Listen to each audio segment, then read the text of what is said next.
The following is a Hoop Ball presentation.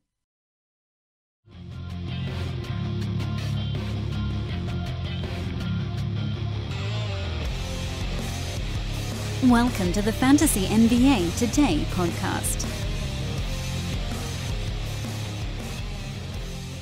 What's going on, everybody? Welcome to the Fantasy NBA Today podcast, a hoop-ball presentation. I'm your host, Vince Miracle, and joining me today is the founder of hoop-ball.com, the one and only Aaron Bruski. What's going on, AB? I like the intro. You like the intro? Until the end. I thought it was too much of a pause before my name. Aaron Bruski. See, but I'm building up the room, building up that anticipation of like, Aaron who? Aaron what? Aaron Bruski. I'm having a hard time taking it seriously right now because you're right here. Usually we do this over Skype, and we're in the studio today. The ABIS studio. Shout out to the guys in the studio for letting me come in. I thought before there was like a keep Vince out sign on the front, but no, they let me in today. We can always change that. Oh, okay. Well, AB, the draft guide is now out. We talked about it on episode 50. We had a big Stay of the Hoopian, as Dan Besbris likes to call it. And, from that time to now, how has the, sales been going? How has everything been going? Have you been getting any feedback from our buyers? All you guys are concerned about is sales. What I'm concerned about is the experience of it all. No, it's been great. Sales have been awesome, actually. Sales have exceeded expectations, and that's been really cool. You go into this, you just never know what's going to happen until you push the button. And so that's been fun. But the part that I actually enjoy is the feedback. And one of the things, we didn't even put it in our marketing, was the ability for people to ask questions. We sell a question and answer service, but they're just asking questions right there in the guide about the items. And so I haven't been thinking twice about it. I've just been responding with answers, and so have the other guys. So it's been very interactive, and that's been cool. The feedback's been cool. So I'm enjoying it, and it's weird because I really didn't mentally prepare for the fact that we could actually be commenting on the guide. When I used to publish these over at Roto World, it was just there, and if somebody wanted to ask me a question, that's fine. But here in the guide, there's actually, why do you have such and such so high? And then it's like, okay, well, here, this is my reasoning here. This is how it might change. Like Darren Collison, Drew Holiday, big news has hit with them. And I think that's important. It's been with the old school draft guides that were printed, that was obviously a while ago.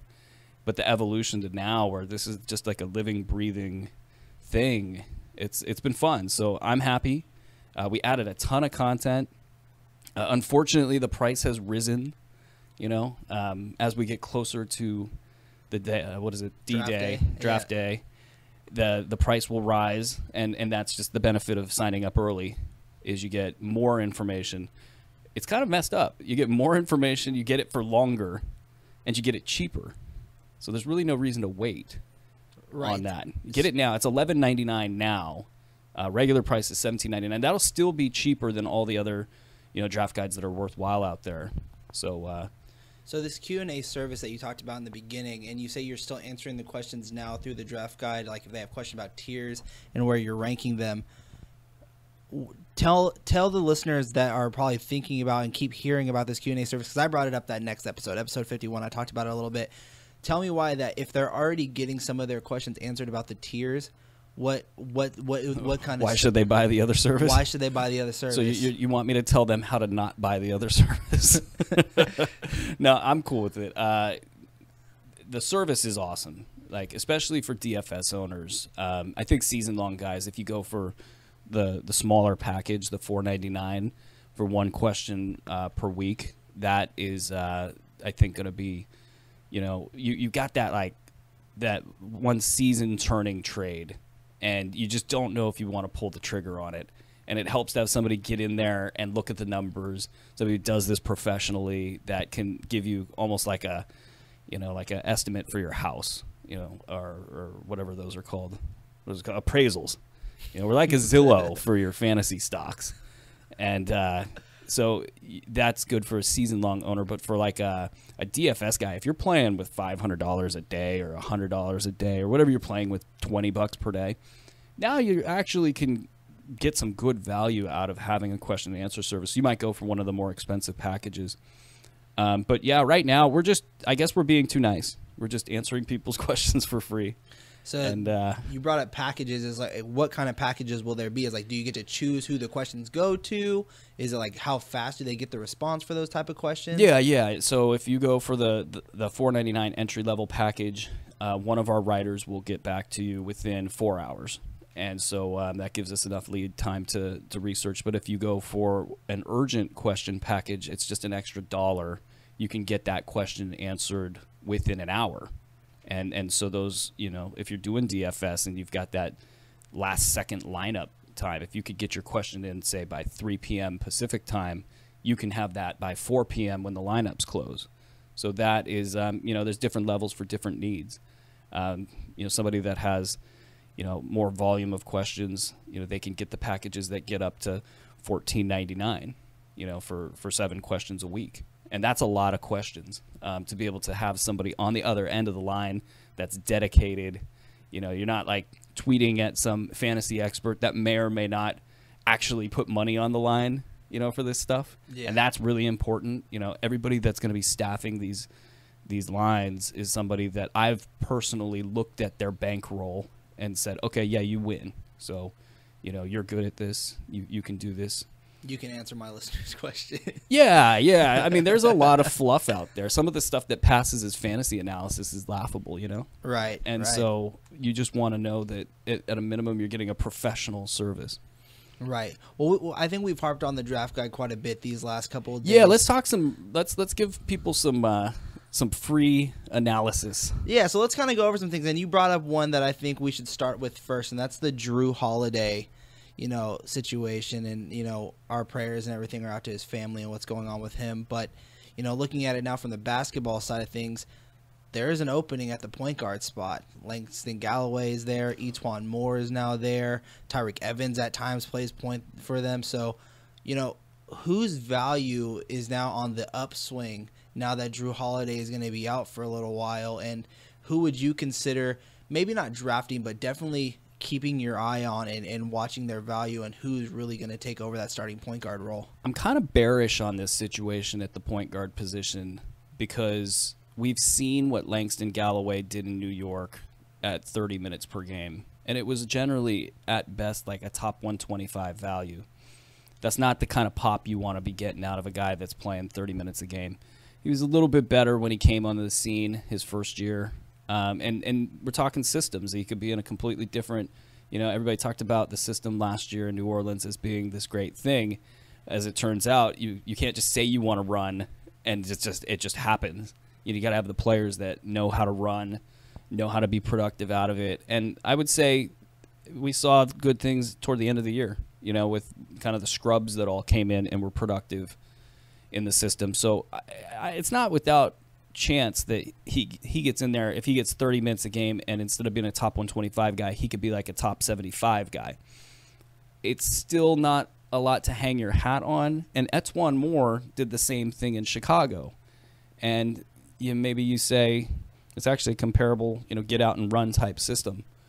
But he was only about a top 125, top 100 value at best when he was getting those 30 minutes per game.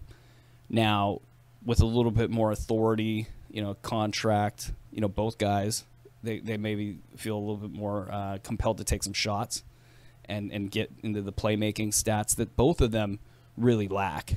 And that is an interesting standpoint, because Tyreke Evans' knee isn't getting any, better anytime soon. Right. Like, that's going to dog him for the rest of his career. So I think they'll play it safe with him. If he's ready, great. If not, then I think they're more than fine running those two out there for the bulk of the minutes at point guard. And then you got Buddy Hield. And that's the guy that I'm actually going to be targeting in drafts out of the three. And maybe Tyreke, if Tyreke gets a clean bill of health, then obviously from a fantasy perspective, he's like a mid-round guy. So I think he jumps right to the front of the pack. But I'm not spending big on those knees. I mean, those are chronically injured knees, and he has kind of some weight issues. So I don't think he profiles as like Andre Iguodala when his knees appeared like they were going south towards the end in Philly. And you're like, okay, this guy's never really missed a game. He's starting to get bad knees. Maybe he's going to start slipping. And it didn't happen, but he's in great shape. You know, he's a physical specimen. Tyreek can put on a little weight, and you just wonder kind of, is he going to be able to bounce back and be the same guy? But he would jump to the top of the list. But Buddy Hield has those percentages. His percentages from college, he was shooting, I don't have them in front of me, but it was like 50% from the field, 40% from the line. He's doing the 50-40-90. The three-point line. Yeah, 40. Well, I think he actually shot 50% from the three-point line. It was like maybe 48. So he could come into the league, and if he could just, kind of like C.J. McCollum, if he could just get one steal and not see his efficiency go to garbage, you know. But it's promising that he was a 50% shooter. It's weird. It's kind of.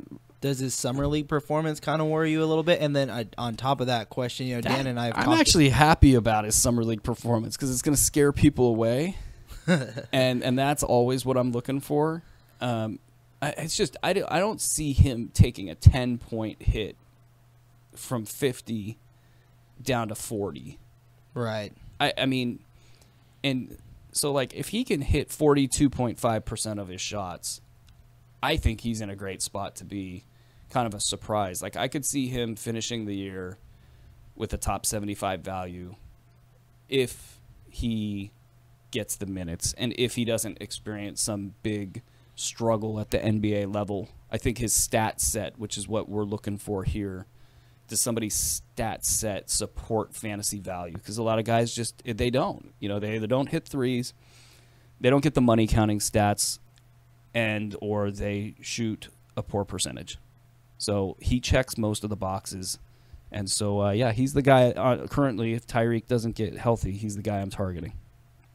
Let's stay with... And on Holiday, I'm not convinced he doesn't start opening night.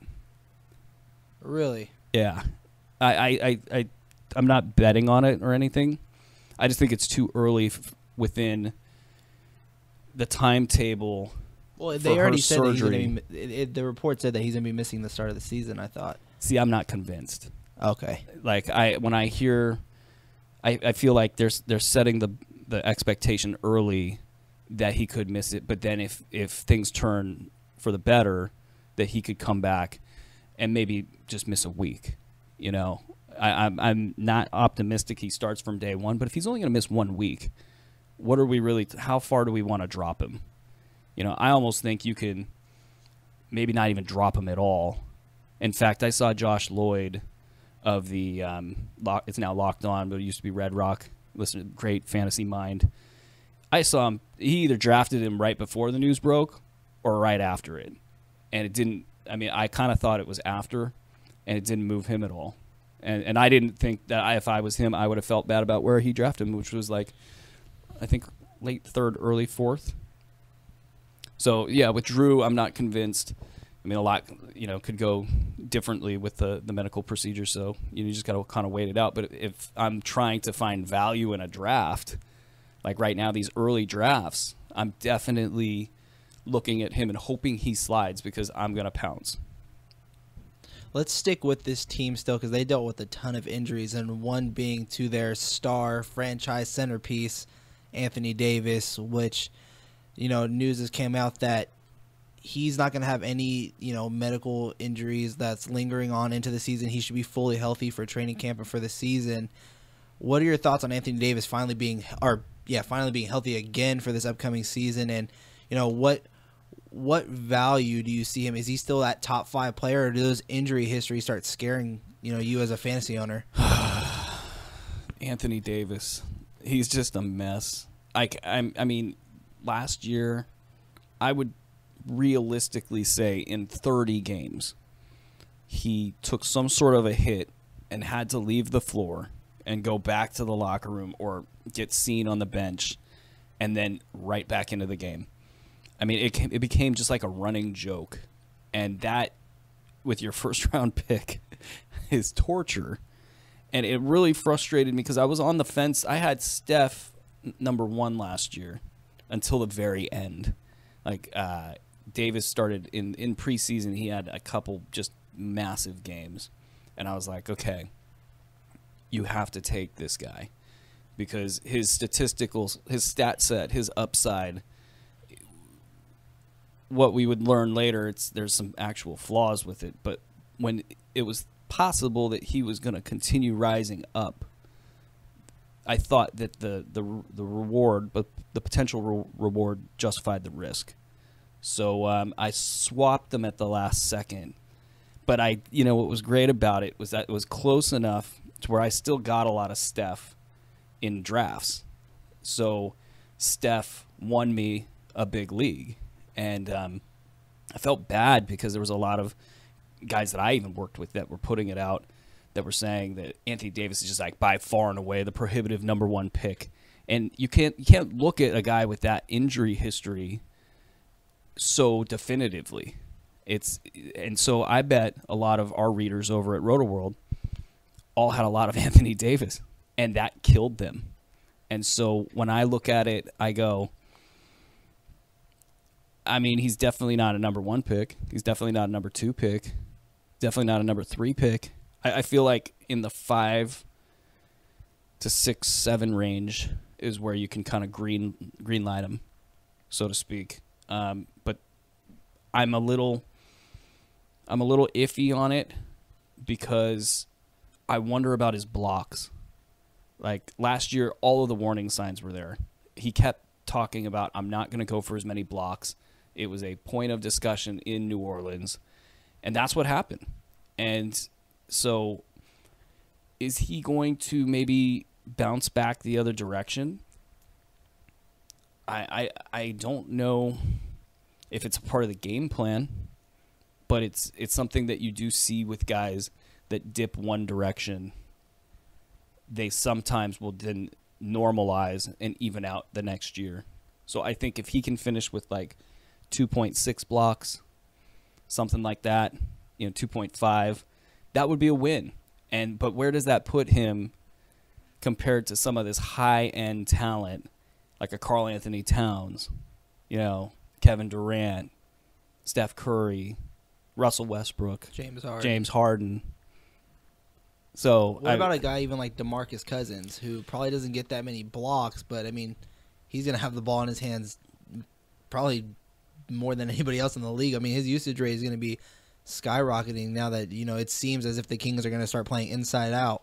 See, now this is the DeMarcus Cousins thing was so interesting because anybody that watched him, and both of us watched him like every game, anybody that watched him saw a really inefficient, bad decisions to move further away from the hoop, and really the worst offense, that you could almost think of was being deployed, and it was almost like, a comedy show. So it was hard to watch. But then you go and you look at his numbers, and his field goal attempts increased, I want to say by like 2 or 3. It was a big jump, and he started taking all these threes. But his numbers didn't slide that much compared to the previous year. So you're like, wow, we just saw the worst of it. So is there a way he gets even better? Because that's what's really holding his value back, is his high volume, inefficient shooting. And especially when you're drafting big men, those are the guys that are going to keep your field goal percentage high. Right. So you almost have to pair him with like a high percentage shooting guard, like a Sean Livingston or something like that, but it's not an ideal pairing, but a high percentage shooters throughout your lineup, or you're punting field goal percentage. And then he had free throw issues. And he looks like he's testing out form at the free throw line. So we know he can shoot, but can he shoot from the line? And those are the two key issues with him. So what's Dave Yeager going to do? Is he going to – I think Yeager's going to probably cave a little bit and still play him on the perimeter, but he'll get more posts. And so I expect him to have maybe like 1%, 2% gains in the field goal percentage department, but he could easily take a big step forward if he puts it all together and shoots something like 47 or 48%. If he really tightens it up, gets the 3-point shooting under control. And really it's the off-balance 18-footers. The pick and pop where he does like 3 pump fakes.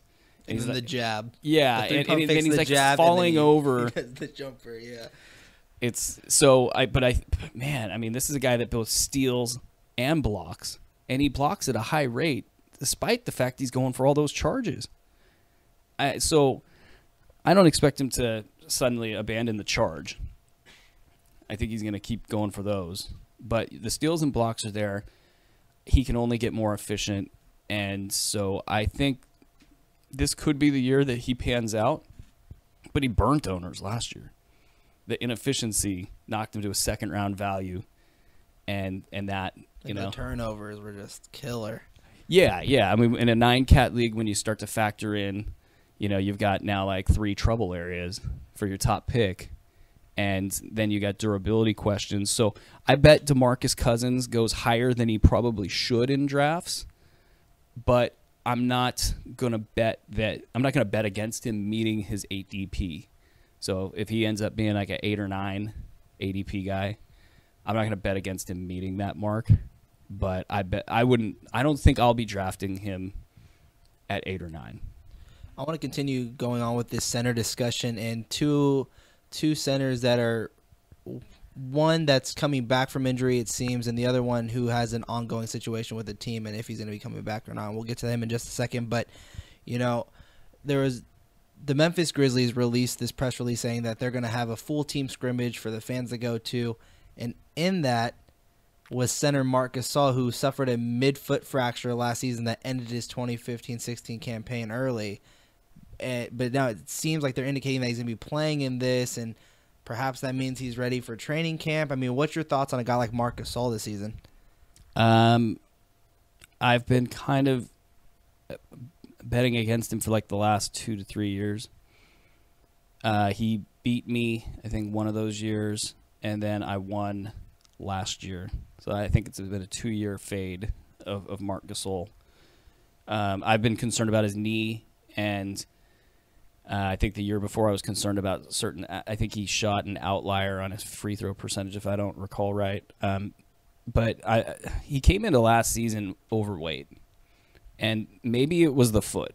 I mean, we've all seen that picture of him in high school when he's like, you can't even recognize the guy. He's like at least 350. Right. I mean, but he's really, really large and funny looking.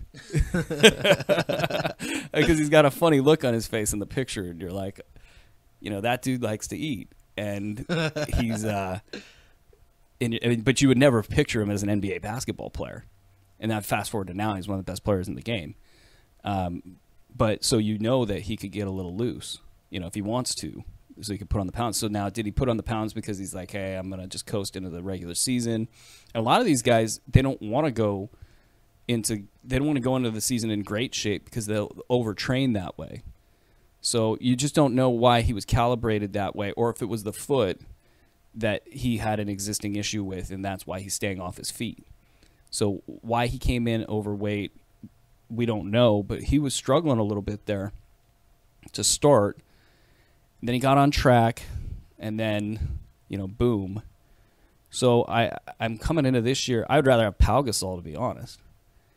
And that's kind of a scary thought because Pau's, 37 years old, 36, I believe. But he's, he looked great in the Olympics. And you got to think that Pop is going to use him correctly. So I like Pau's chances of playing, say, 28 minutes a game, 29 minutes a game, and just kind of staying healthy. Because Pop will make sure of that. Like, he'll give him days off. He'll force him to take time off. Marc, he's going to have top 12 upside in a super best case scenario, but you've got Chandler Parsons there now to relieve him of some of the playmaking duties. I think that's something that they've never really had. They've always had this core of Zach Randolph and Mike Conley and Tony Allen and Courtney Lee. And Tony Allen and Courtney Lee are two guys that never shoot at all. So now you bring in Chandler Parsons, who that's basically why you paid him all that money, is to make all those plays. So I don't know. I'm probably pegging him in like the 4th round. And in the 4th round, now the risk, the reward justifies the upside. Are you worried at all about that Memphis team? Let's not even look at Marc Gasol anymore, but just Chandler Parsons and Mike Conley, and the fact that they're going into, a new head coach with Fizdale, who's coming over from Miami and now coaching the Memphis Grizzlies. I mean, does that learning possibly a new system and getting all acclimated with each other once again after getting hit with a ton of injuries last season possibly affect their value going into this year? Yeah, I mean, so the question is hit me with the question one more time. I'm not gonna lie, I was fiddling with the equipment. So is having a new system to learn and having a new head coach and adding new pieces like Chandler Parsons and now finally being healthy, does that affect the value of some of these players that have to learn this? I mean, Mike Conley just got paid, so you figure he's gonna have the ball in his hands quite a bit. I mean, again, like, does having a new coach and a new system to learn, does that affect some of these players' values, at least in the beginning and when you want to draft them? Yeah, I think it affects their values. I think that at the same time, though, they're NBA players and a lot of this stuff, it's the same anywhere you go. So Fizdale, coming from Miami, probably run a lot of horns, and that's something that, we've seen the Grizzlies run in the past. So I think they'll be okay on that front. Having the core of Conley and Randolph and Gasol together, that's going to basically ensure that they're not going to do anything too incredibly different. But I am looking forward to see how they run that offense from the wing, because that's just not something maybe since the days of Rudy Gay that we've seen them run in Memphis. And so they've been very high post oriented, very extended post with Zach Randolph. So those are, to me, I like those areas of the floor to operate within when you have that talent. Now Chandler Parsons is going to be a lot of kind of sweeping cuts across the lane and, a lot of 2 to 3 dribble moves, similar to a Rudy Gay, the way he was used under Mike Malone in Sacramento. So no, I don't think it's going to change their fantasy values much. But I do think this idea that Chandler Parsons is going to be kind of this upside guy, he's been going pretty high in drafts. I've seen him go in like the 7th round, and I think people are thinking that they're going to get like a 3rd or 4th round asset if it hits. And I'm more thinking that if he hits, that he'll be like a 6th round value. And to me, when I'm taking that 7th round pick, I want a guy that's in my top 30. The Bruski 150. I want him to be like 30 or 35. Right. And I just don't think he could get there. So that's one reason I'd stay away, because of the knee injuries and such.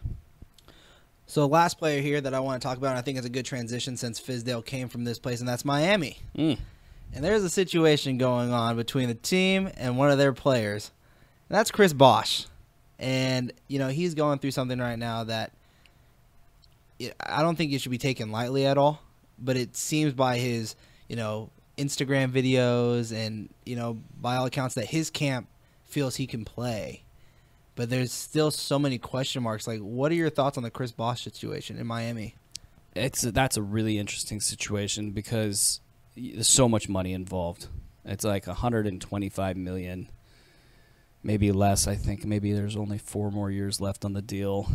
It's a lot of money, and what big business does when there's a lot of money on the table is they run this through all these protocols. They run it through legal. They run it through kind of the collective bargaining process that you see labor unions and leagues go through. And so it's a very segmented and stepwise process. And that's what I think we're seeing. And I think that's why there's this confusion in the media and frustration for Chris Bosh, because basically he just wants to play. And he's a hooper. He's a hooper, as he says. He should join the commercials. He should after that video. He should definitely join the commercials. I think he could pull it off. He did a commercial to get in the All-Star game way back when, before social media was a thing. Yeah, because he used to win those half-court games or the. Well, no, he wore a cowboy hat, and he's like, "Vote for Chris Bosh." I don't remember the ad, but it was cool when he did it. So you see this kind of posturing, and they're like, "Okay, we're gonna get the NBPA involved, and that's gonna be, that's like a threat." And all this is leverage to me. Though I do get a little worried when I talk with, like Dan Besbris, his wife's a doctor, and he's got, he can actually weigh in on some of the stuff. And the doctors are like, "What are you guys doing? Like, you should not be playing basketball if you're on blood thinners." But apparently, there's a blood thinner that can get out of his system within 8 hours. And so if his travel is handled one way, because apparently he can't be on a plane, or there's some risk with a plane, and the blood thinners actually make sense, and they can get doctors to sign off, you're looking at a situation where they can't really tell him no unless they can have doctors produce something that says that he can't play. Now, it's going to be pretty easy to get a doctor to say this is a bad idea. Like, they're always going to err on the side of caution for the patient. So then it becomes a legal fight. And the question is, do the Heat want to get into a legal fight with Chris Bosh? And I think the answer is no. And so what I think they're doing now is posturing. The Heat are trying to gain as much control over the situation as they can. So they have the biggest set of options to choose from when it comes time to finally make a decision. So they're basically playing tough right now. I think they'll cave so long as Chris Bosh can get a doctor to say this is a good idea. And it sounds like he already has that. So I think the PR campaign that he's putting out there is kind of like what the Heat are doing, saying, pardon me, saying, here's all these reasons why you can't play, and we're going to use that as leverage. And then he's saying, okay, this is all I'm going to do here on the public side to make sure people are kind of angry if I don't play. I'm saying I can play. I'm saying my doctors are saying I can play. I want the fan support to swell and put pressure on the team. But once they all get together in the final room, and that's, I think, what Pat Riley said was, we got to see the final process. And I'm guessing the Bosh people are not giving all of their cards until the end. And deadlines drive decisions, so they're all feeling each other out. And we'll get a decision here pretty soon.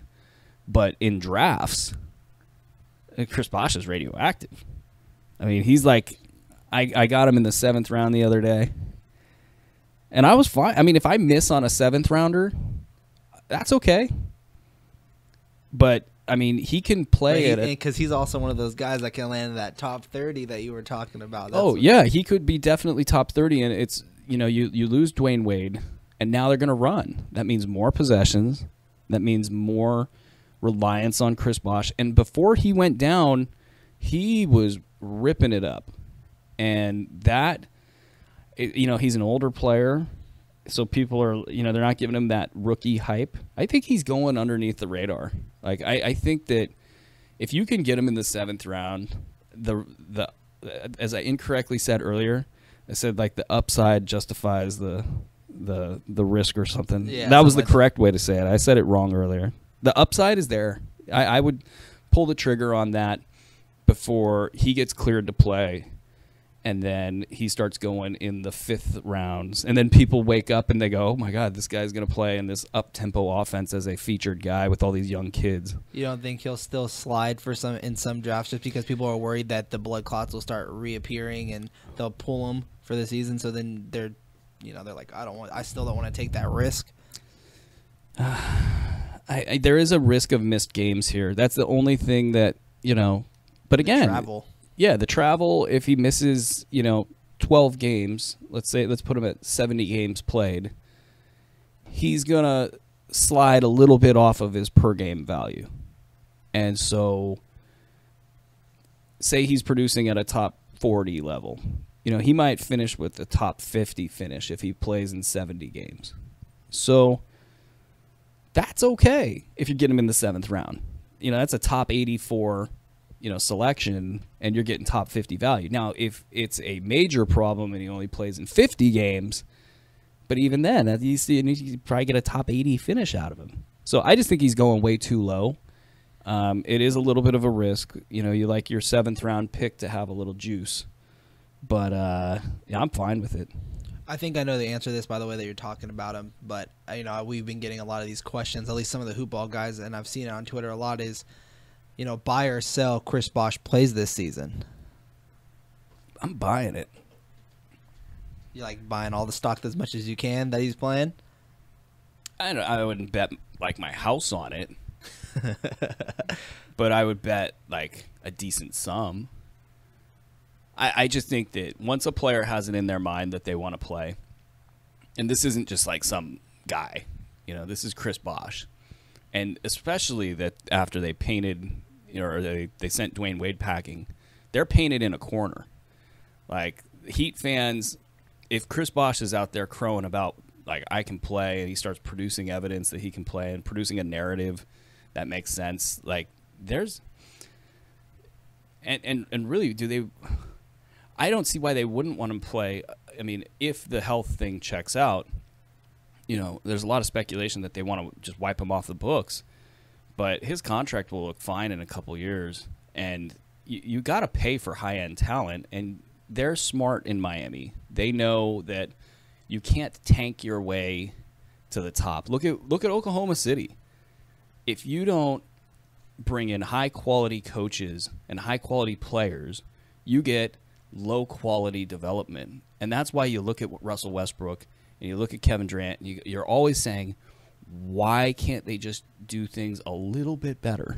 Because they have all the talent in the world, but they still do dumb stuff with the ball. And you go to other places like San Antonio, and the amount of dumb that you see goes way down. Right. Well, that's our show, Aaron. I think it was a good one that we broke down from top to bottom, like first-round picks, the potential risks, from Marc Gasol all the way up to Anthony Davis. And it was a good one. And, if you guys have any questions, you can submit in your questions through all social media platforms just using #FantasyNBAPod. Aaron, let the fans out there know where they can find you online and what they can be expecting from you before we get to preseason or even training camp. You can't find me online anymore because I'm too busy working. You never sleep. We keep talking about this. Well, no, I just don't tweet that much anymore. That's it. It's at Aaron Bruski, AARONBRUSKI. So when they follow you, like what kind of tweets when you do send some out? It's those like rare ones is like, hey, I'm on Twitter today. Like what are the I'm just retweeting I'm like shamelessly plugging our stuff. There's nothing really beyond that these days. I'll start tweeting when things get a little bit more basketball-y. But it's right now there's not a lot going on. All the only thing that's going on Twitter, are the kind of the Twitter heroes out there, providing their Twitter hashtag content and doing what they do on Twitter. The Skip Baylesses of the world. NFL season starts up today. It's Thursday when we're doing the show. It's a Thursday podcast. Panthers, who plays Broncos. Tonight? Panthers and Broncos. Who do you got winning? So who's quarterbacking the Broncos? You're asking the wrong guy. I'm not a football. I love football. I'm a Green Bay Packers fan. And there's I know, look, you just gave that face. I'm from Sacramento, so why are you a Packers fan? Why are you a Packers fan? So, quick story. My very first football game I ever went to was a Niners versus Packers. Brett Favre was there. I actually went there with my grandma, and she's a you were alive when Brett Favre played quarterback? Yes, I was alive when Brett Favre played quarterback. And so what happened is I went there with my grandma, and my grandma is super competitive. Her and I always clash heads. Till this day, we clash heads. And so I was in the Niner area, and I'm the only one rooting for the Packers. And ever since then, Been a Packers fan. Yeah, the Brett Favre Packers just whooped up on us all the time. I'm Yeah. a Niner fan, and it was always hard to watch. It's been rough. You know, I took a Lyft earlier today, and a Raider fan was the Lyft driver. and it, you know, the tables were turned. But, you know, they've had it pretty bad as Raider fans, you know, with a dysfunctional organization and, you know, threats of leaving and all of that. But, you know, as a Niner fan, you go through all this great championship quality, you know, stuff, and then you go through 10 years of just garbage. It's like, it's terrible. You know, you had it good, and then it's terrible, and then you get 2 years of it, and they got to throw 4 fade passes at the end zone in the Super Bowl with Colin Kaepernick. Remember Kaepernick? Like, that was a thing. Kaepernick, I don't remember what it was. I just remember seeing that all the time on Twitter. But anyways, we've gotten far off topic. You guys can follow me on all social media platforms up at Can't believe you're a Packer fan. At VM Center. Join the conversation by hashtag Fantasy NBA. Do you do the discount double check?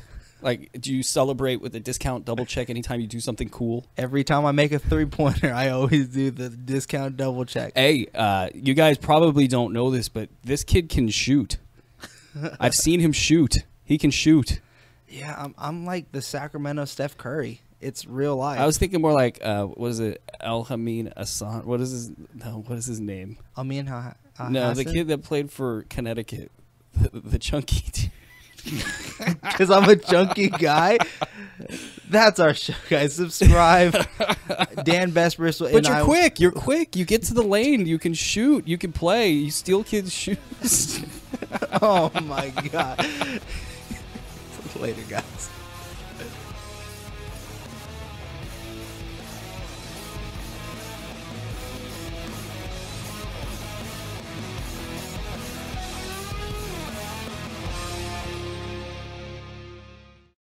This has been a Hoop Ball presentation.